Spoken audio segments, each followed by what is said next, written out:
Hey guys, welcome back. We're gonna go ahead and show you everything that we've done this past couple of weeks. I think about 2 weeks worth of work has been completed on the truck, and we're gonna show you what we did. Sorry I didn't get much videos of it. It's really hard to take videos while being the person that's doing all the work. So just show you so far what we've done and go from there and what our plans are for the next coming week.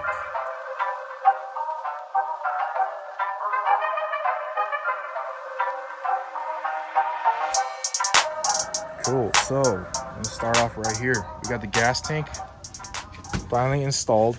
This is a EasyFab cradle that we modified to fit the Tundra, and we went ahead and got a Jazz fuel cell.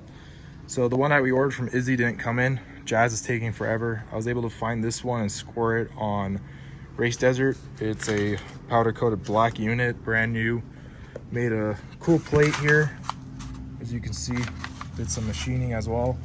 It's a 1/4 inch thick, super thick piece of steel that holds the factory sending unit in, that has a modified aeromotive pump in there that's basically off like a Hellcat. So it's got plenty of power, plenty of fuel. Put a vent line in for when you top off, it's a top off valve. That's a filler neck from Izzy, and then I added a billet, a racing rollover valve in there. That's the actual vent. So we got a feed, which is a -6 AN at 3/8, and then a return, which is again -6, but that's a 5/16 return. Going all the way through, made it all braided lines. Got an aeromotive fuel filter on the frame as a secondary filter, and that goes all the way down where we have hard lines down there. We also went ahead and did the brake lines, tabbed those out, built those. Built these custom dual adapters with AN-3 AN fittings. So you see there, I built that, welded that tab on so a hose clamp can hold it on. So I built that completely from scratch, got it lasered out, and that holds the actual stainless steel brake lines to the upper links. The upper links are been powder coated, this burnt bronze, as well, like burnt gold, as well as the sway bar arms and the air cantilever system. So we were working on that last time, finally got it all figured out. Didn't take any video of this because it was just we didn't know if it was gonna work or not.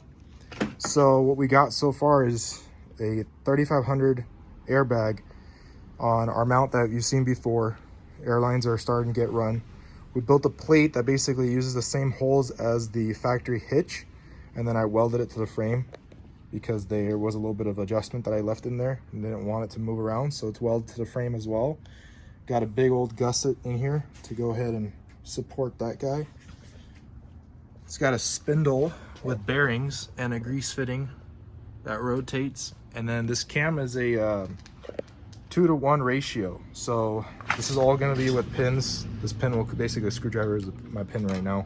Pin will come out, whole cam will lift up, and the airbag will clip in on this guy right here, and that'll hold the cam at a 90-degree angle and out of the way for the entire suspension to travel when you're not using it. And then when you have the trailer hooked up, you basically move that pin, set up your cam, and there's a link that goes from the cam to the differential. And this setup right here, it's a 9-inch travel bag, and with the motion ratio we have about 18 inches of travel, which is good because from basically ride height to bottom out, we're at 14 inches. So give or take a few inches of down travel, just in case. The trailer will never see that, but you want to have that safety just to have it. Mounted the air compressor, got everything going there. So the gauges are on the side, so that way underneath the wheel well, you'll be able to see your gauge. We're doing a secondary battery in this corner right here on a tray that we built. And then on that side is going to be our entire electrical system for all the accessories. We're going to have a bunch of KC lights underneath this thing to help us when we were working on it out there in the desert. But yeah, pretty much the whole rear end is all set up. We're going to dive into what else we did inside.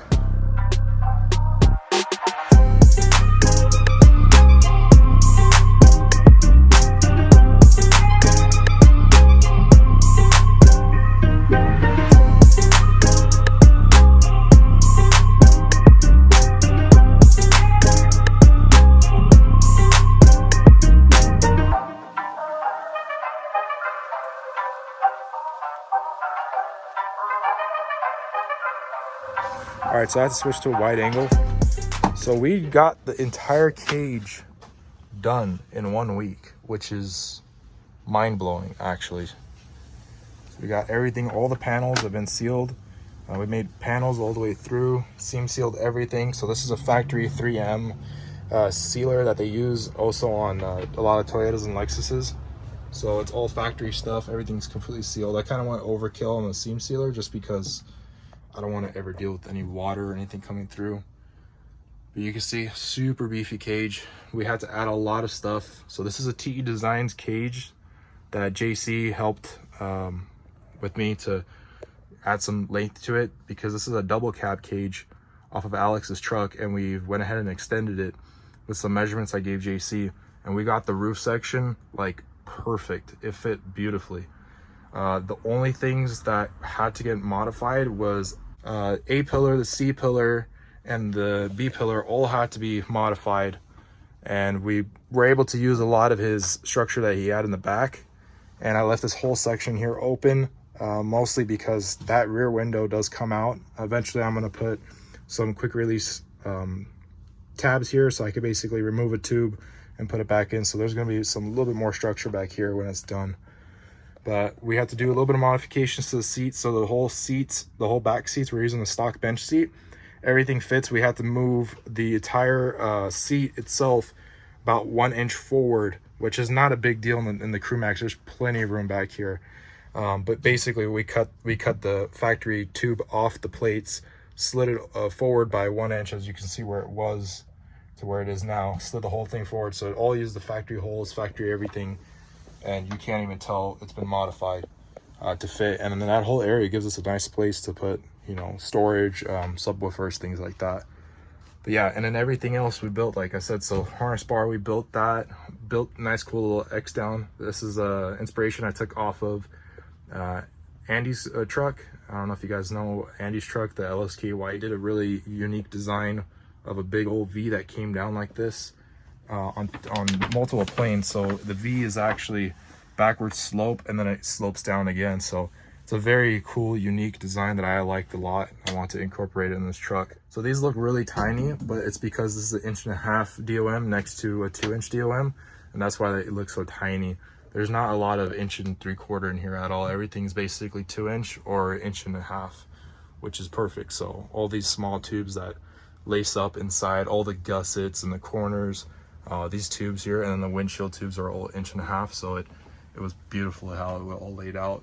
Big old dash bar as well, and we were able to get away with a lot of cool stuff on that. I'll show you right now. So as you can see here, same thing, seam seal the whole floor. Kind of went a little overkill on cutting this hole, but was able to fill it up. All this floor that you see here is all gonna get it's gonna get Linexed.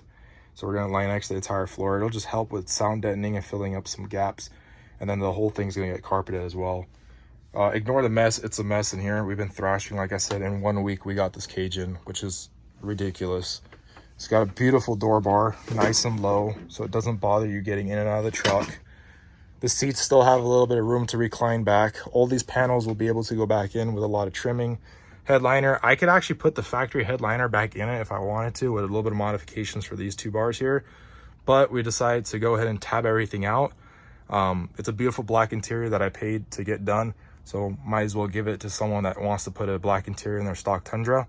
So we're gonna do panels all here, kind of like how Alex did his, and basically put Alcantara on it, make it look really nice. This whole section here, I wanted to get a little bit tighter clearance, put the cage a little higher up for this reason right here. So this bar right here, the dash bar, goes right over this inlet that comes from the cowl that feeds your entire heater matrix system. And on Alex's cage, that bar went right through there, so they had to notch this and then redo the ducting. I didn't want to deal with that. I like to keep things as factory as possible, so we actually brought everything up, but not so high where it interferes with the windshield, so it's really tight.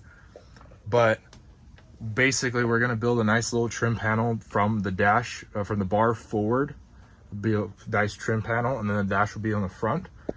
And then up here we're going to build a really nice dimple dyed panel that just covers here, because obviously when these panels come in, they're going to come to this tube this whole section here is gonna be open. I just don't, it looks unfinished to me. And the whole cage is gonna get painted satin black next week.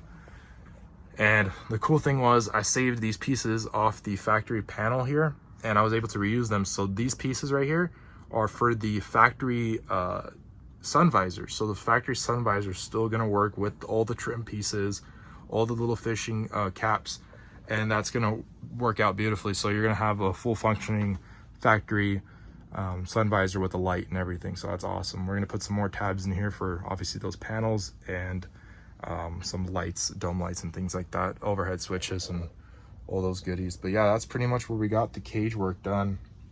Super beefy cage, love it. We're gonna kick out right here, right between the ECU and the body harness on this side and on that side too, between the e-brake and the body harness. We're gonna kick out a tube that ties into our front shock mounts and engine cage, and it's gonna get welded to this piece right here. So same thing with the rear. The rear up in that corner right there got all welded through. So all that chassis bracing that you saw back there with the shocks and everything, it ties into the cage as well, not only on the belt line of the window, but also on top of the cab. It'll come through, it'll come out right there. As you can see, the nub, it'll come out right there. We haven't finished it yet, but it'll basically be like a nice miter down and land right here on the shock mount. And this guy's all welded out with a big old sleeve in there. So it's got an 1.75 inch sleeve all the way through up to about here. Rosette welded on both sides, and then welded all the way 360 on the cage inside. So everything on the cage is fully 360 welded. It's actually really cool. But yeah, I'm not a fan of the big radius bend down. I was at one point, but I like the miter, and I want to keep that miter look that I have going with these guys with the partition. So I'm going to do the same thing with that. And then we're going to build the cage, build the whole bed system, which is going to be a fun task in itself to do. So yeah, we're gonna stay tuned to that. We're thinking about leaving this whole section here like exposed, and do like a nice like sheet metal work with like some you know, like mesh in there, just to make it look cool, I guess, but mostly to give some venting. I don't know if I'm gonna do it or not. It's just because if that's a lot of dust that'll be coming up, so we're gonna see what we're gonna deal with that. But that's pretty much what we got done this week so far, which is quite a bit. Did a lot of plumbing, did a lot of brake lines. We ran the entire engine harness through. So I was actually able to run the entire harness for the truck all the way back. I was able to take apart the harness, reroute the wires. The only wire I had to extend was this guy right here, which is for the charcoal canister. It's a evap, or you know, solenoid, so it'll still pass smog technically.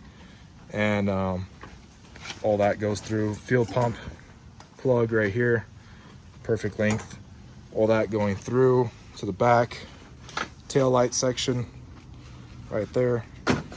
This is your backup cameras. Got your hitch receiver pins, and then your other tail lights right there. So everything landed beautifully on this truck. Really stoked on how it's coming out so far.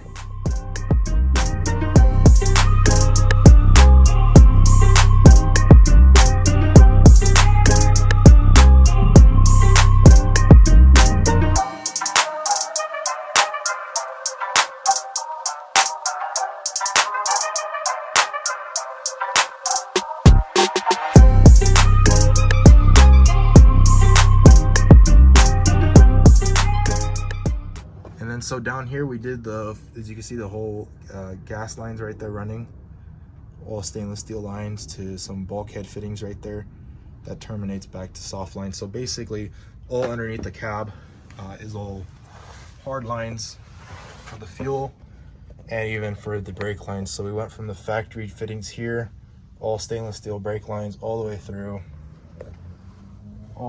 down to the frame where it gets terminated and turns to soft line and back over. And we were able to even reuse all the factory parking brake cables all the way through as well, getting ran right there, giving you a little bit of slack for it to cycle all the way down the control arm. Beautiful.